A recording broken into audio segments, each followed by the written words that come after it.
Ustadz Hanan Attaqi, Ustadz Umar Mita, Ustadz Felix Xiao, Ustadz Lukman, Ustadz Salim Afilah, Habib Anis sampai Ustadz Abdul Somad pun hadir di acara ini.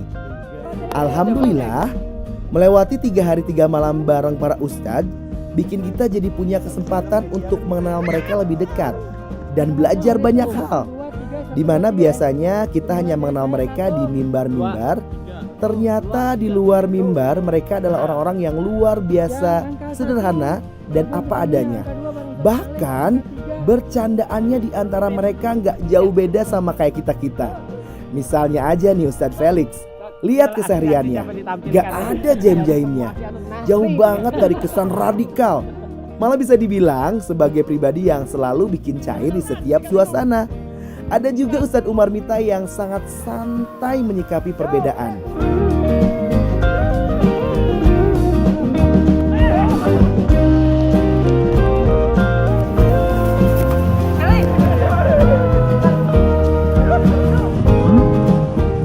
Suasana cair seperti itulah kesehariannya para ustadz selama di sana.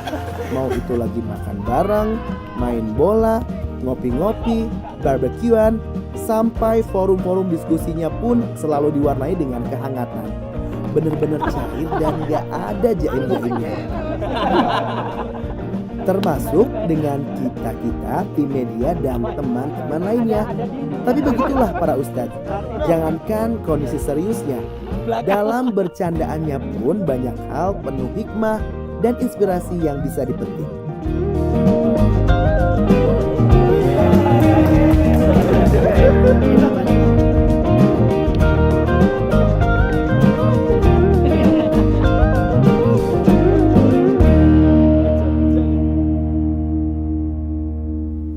Malam terakhir setelah barbekyuan dipimpin oleh Ustadz Salim Afilah dan Ustadz Hanan Attaqi, para ustadz pun mendoakan banyak hal, khususnya untuk Indonesia. Dari doa-doa mereka yang kita merasakan betapa mereka tulus mencintai negeri ini sampai kita nggak mampu membendung air mata. Yuk teman-teman, kita doakan mereka, semoga dakwahnya semakin memberi banyak manfaat dan kita sebagai murid-murid siap mensupport para ustadz.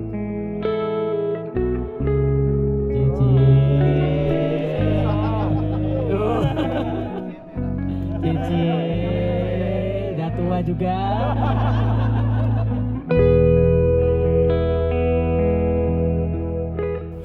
Kami ya Allah mencintai orang-orang saleh, meskipun barangkali kami belum termasuk di antara mereka. Kami ya Allah menginginkan kebaikan, meskipun kami pun masih tertatih-tatih untuk meraihnya. Allahumma innaka ta'lamu anna hadhihi al-qulub qad ijtama'at ala mahabbatik wa taqat ala ta'atik wa tawahhadat ala da'watik wa tawahadat ala nusrati syari'atik fawathik Allahumma rabitataha wa atim buttaha wa hadiha subulaha. Teman-teman, mari kita berdoa untuk guru-guru kita yang telah berjuang untuk dakwah mereka dengan perjuangan yang tidak mudah. Gak ada yang mereka harapkan dari semua itu kecuali karena mereka cinta kepada umat ini. Ya Allah,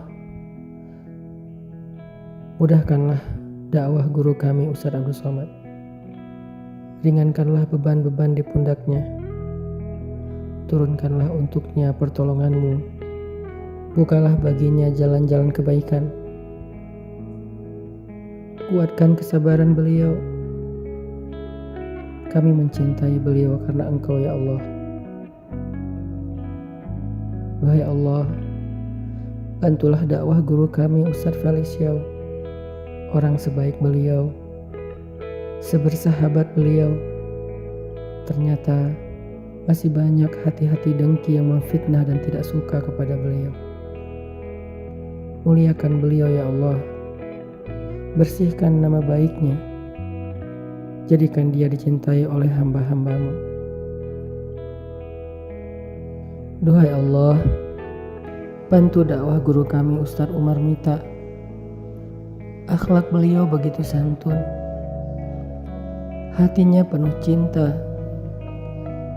Dakwahnya adalah mencoba merekatkan perpecahan di antara hamba-hambamu. Beliau ingin melihat kaum muslimin ini bersatu dan bersaudara. Beratkan lisan beliau ya Allah, agar kata-kata beliau masuk ke dalam hati orang yang mendengarnya dan mereka berkenan terhadapnya. Tolonglah dakwah guru kami Ustadz Salim Afillah, Ustadz Luqmanul Hakim, Habib Muhammad bin Anis, dan semua guru-guru kami yang berdakwah di jalan-Mu ya Allah. Jadikan mereka ya Allah sebagai pelita di antara hamba-hamba-Mu. Allah berfirman di surat Fussilat surat 41-33, "Wa man ahsanu qawlan mimman da'a ilallah wa amila sholihan wa qala innani minal muslimin." Dakwah ilallah itu adalah salah satu profesi terbaik yang Allah nabatkan di surat Fussilat ayat 33 ini. Maka dakwah ini menjadi suatu pergerakan yang bukan hanya bergerak untuk diri sendiri, bergerak, menggerakkan, dan juga bertumbuh bersama. Kita berkumpul untuk bersama melakukan satu gerakan. Dan gerakan yang diberkahi oleh Allah Subhanahu wa taala adalah bergerak dengan satu tujuan, bergerak dengan bimbingan dari wahyu Allah Subhanahu wa taala dan sunnah Rasulullah sallallahu alaihi wasallam melalui para pewaris Nabi sallallahu alaihi wasallam, yaitu para ulama. Nuruddin Mahmud bin Imaduddin Zangki ketika akan membebaskan Baitul Maqdis, beliau berjalan. Lalu dia menenteng pedangnya untuk berangkat ke dalam satu jihad fi sabilillah. Di situ ada Al-Imam Ibnu Asakir rahimahullah ta'ala yang kemudian berkata kepada beliau, "Wahai Sultan, engkau memegang pedangmu dengan cara yang keliru." Apa keliruku? Kelirumu adalah caramu memegang pedang tidak seperti cara Rasulullah sallallahu alaihi wasallam memegang pedang. Maka dengan cara Rasulullah memegang pedang, kau ikuti sunnahnya, hanya dengan itu engkau akan meraih kemenangan. Inilah bimbingan ulama sampai pada perkara yang sekecil-kecilnya, sehingga Nuruddin Mahmud adalah peletak dasar sebelum nanti Salahuddin Al-Ayyubi mewujudkan cita umat untuk membebaskan Baitul Maqdis. Teman-teman selalu dirahmati Allah, tentu dalam hidup ini kita punya banyak hal yang kita hargai. Dalam hidup ini kita punya banyak hal yang kita syukuri. Dan saya terus-menerus mencari setiap hari apa kenikmatan-kenikmatan dalam hidup saya yang saya syukuri, apa kenikmatan-kenikmatan dalam hidup saya yang senantiasa harus saya ingat-ingat dalam kehidupan saya. Maka bagi diri saya secara pribadi tidak ada kenikmatan yang Allah berikan lebih daripada kenikmatan Islam.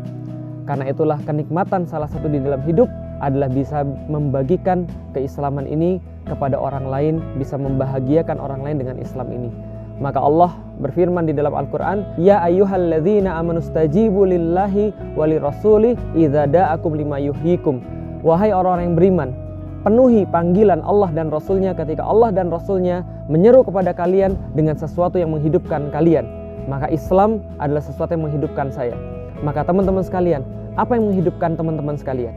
Kalau itu adalah Islam, maka sudah saatnya kita bergerak bareng-bareng untuk menyampaikan Islam ini kepada seluruhnya dengan bareng-bareng ulama-ulama sekalian. Teman-teman yang disayang Allah Subhanahu wa taala, ada ungkapan manusia itu seperti 100 ekor onta. Hampir nggak ada satupun dari 100 ekor onta itu yang disebut dengan rahilah. Apa itu rahilah? Onta yang mengangkat beban paling banyak. Dan itulah perumpamaan orang yang beriman. Artinya orang yang beriman itu tidak hidup hanya untuk dirinya sendiri, tetapi dia hidup untuk membawa beban sebanyak-banyaknya agar meringankan kehidupan orang lain. Sehingga disebut dengan manusia yang paling baik itu menurut Rasulullah SAW adalah yang paling banyak ngasih manfaat atau kebaikan untuk orang lain. Khairun nas anfa'uhum linnas. Nah, di sini para ustaz, para guru sedang berkumpul untuk merencanakan sebuah niat baik, mengangkat beban-beban umat, baik itu beban yang sifatnya adalah masalah sosial, masalah ekonomi, dan apapun itu beban umat, supaya bisa diringankan bersama-sama. Nah, niat baik ini nggak bisa dilakukan hanya oleh para ustaz saja, karena tugas untuk menjadi rahilah itu bukan hanya tugas ulama atau ustaz, tapi tugas orang yang beriman. Sehingga yuk kita coba ekspresikan bukti dari keimanan kita dengan sama-sama bersama para ustaz. Yuk kita angkat beban umat bersama-sama, baik umat yang ada di Indonesia maupun umat yang ada di seluruh dunia. beban umat yang tertindas, yang kelaparan, yang terusir, yang terzolimi, yang terjajah, yang sakit, yang miskin, yang tidak punya biaya sekolah dan seterusnya. Yuk kita angkat beban umat bersama-sama, para guru kita, para ustaz kita, sehingga kita semuanya tergolong di antara rahilatan. Ikhwan dan akhwat yang dirahmati oleh Allah, waktu Rasul SAW hijrah dari Makkah ke Madinah, dan sesampainya di Madinah, Rasul SAW langsung mempersaudarakan antara Muhajirin dan Ansor. Rasul langsung membantu perekonomian orang-orang yang ada saat itu. Rasul bahkan membantu mereka untuk mendapatkan rumah. Rasul juga membantu mereka supaya bisa mendapatkan pekerjaan dan lain sebagainya. Kita lihat bahwa Rasul tidak stuck di hijrahnya, tidak banyak bercerita tentang hijrahnya, tidak hanya heboh dengan fenomena hijrah beliau, padahal hijrahnya dari Mekah ke Madinah susah luar biasa, akan tetapi langsung beliau mengadakan pergerakan dalam ekonomi, dalam budaya dan lain sebagainya. Sehingga saya merasa bahwa bersama para asatid yang sangat mulia ini, insya Allah kita juga bisa untuk membawa umat lebih baik lagi, serta apa yang kita harapkan di yaumil qiyamah untuk mendapatkan syafaat dari Rasulullah SAW. Bisa kita lihat bagaimana waktu orang akan berperang di perang Badar, Rasulullah SAW menanya orang-orang Muhajirin 3 pertanyaan dengan niat agar orang Ansor juga mau bergerak bersama beliau. Dan ketika Rasul mengatakan hal itu, salah satu sahabat dari Ansor mengatakan, sebenarnya engkau menginginkan kami ikut bergerak denganmu ya Rasul, maka ketahuilah, kalian seandainya harus menyeberangi lautan, harus menanggi gunung, kami akan ikut bersama engkau. Sehingga memerahlah pipi Rasul, menunjukkan bagaimana bahagianya beliau melihat jawaban orang-orang Ansor. Maka kita masih bisa membuat merah wajah Rasul saking bahagianya beliau dengan pergerakan kita semua, karena Rasul bersabda, al-khalqu kulluhum iyalullah fa ahabbuhum ilallah anfa'uhum li'iyalih. Semoga kita semua bersama-sama dengan antum bisa memberi manfaat untuk saudara kita dan akan mendapatkan syafaat terbaik dari Nabi Muhammad SAW. Barakallahu fiik. Saudara-saudaraku yang semoga Allah rahmati dan Allah berkahi, dalam salah satu hadis yang sahih, Rasulullah SAW bertanya kepada para sahabat ketika beliau tidak menjumpai seorang wanita yang biasa menyapu di pinggir Masjid Nabawi. Mana wanita yang biasa menyapu? Lalu para sahabat mengatakan kepada beliau bahwasanya beliau telah meninggal dunia. Singkat ceritanya, akhirnya beliau mensolati wanita tersebut. Tahukah kita bahwasanya ternyata atmosfer dan karakter kehidupan Rasulullah SAW di dalam ajarannya itu bukan hanya menciptakan pribadi solih, tapi ternyata setiap para sahabat, sampai seorang wanita yang tidak terlalu dikenal namanya, ketika dia hidup bersama Rasulullah, maka dia tidak hanya mencukupkan di dalam rumah, tetapi beliau ikut mengambil gagang sapu dan membersihkan Masjid Nabawi, karena itulah yang dilakukan oleh beliau dan bisa dikerjakan untuk membantu dakwah Rasulullah SAW. Kalaulah wanita saja dia rajin membersihkan Masjid Nabawi, maka sesungguhnya kita yang insya Allah mungkin memiliki banyak sekali potensi-potensi yang lebih dari wanita tersebut. Harusnya yang pertama kali mendapatkan manfaat dari potensi dan kelebihan kita adalah agama Allah, supaya menjadi bekal kita menuju kepada akhirat. Makanya betul kata para ulama terdahulu ketika mereka mengatakan kun nahron walatakun bi'ron. Kalau kalian itu jadi orang mukmin itu jadilah kayak sungai, jangan menjadi sebagaimana sumur. Sumur itu susah diambil manfaatnya, dipakai mancing tidak bisa. Ketika diambil airnya harus pakai pompa dan timba. Ketika dipakai untuk berenang, maka mentok, tidak bisa dipakai untuk berenang. Tapi beda dengan filosofnya sungai.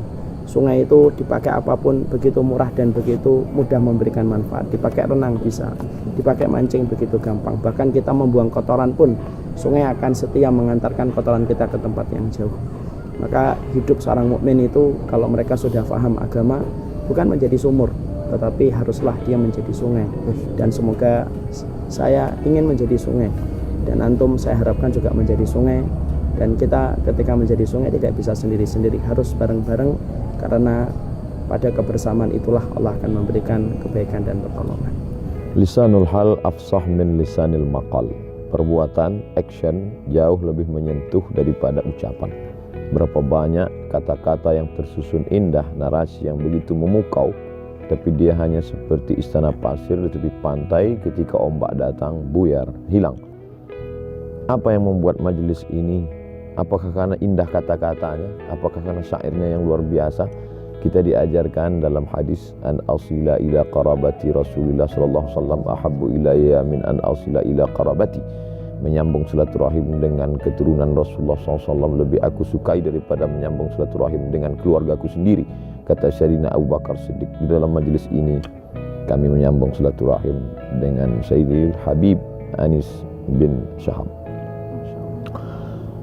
Di majelis yang lain kita mendengar Ustadz begitu bangga berkata, la farqa bainal arabi wal ajam, tak ada beda antara Arab dan non Arab, kullukum min Adam wa Adam min turab, kamu semua dari tanah kembali menjadi tanah. Tapi one man show dia sendiri. Hari ini kita semua su'ubaw wa qabaila lita'arafu. Ada dari nun jauh dari Kalimantan, ada yang dari Aceh ujung Sumatera atas, ada yang dari Pulau Jawa, ada yang dari bumi Tiongkok, ada yang dari Jazirah Arab. Tak perlu saya tunjuk yang mana, lihat saja mata dan hidungnya. Hari ini kami bersama. Betul kata orang-orang tua dulu, duduk bersama itu lapang, duduk sendiri itu sempit. Ini kalimat sepertinya aneh. Duduk sendiri yang lapang, duduk yang ramai sempit. Ternyata kesempitan hati ini terasa lapang begitu duduk dengan bersama mereka.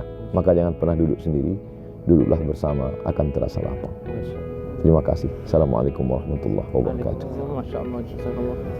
Jadi bukan tempat duduk yang sempit, Ustaz, tapi hati antum yang sempit. Jazakallah khair, ya khair kalam, Masya Allah.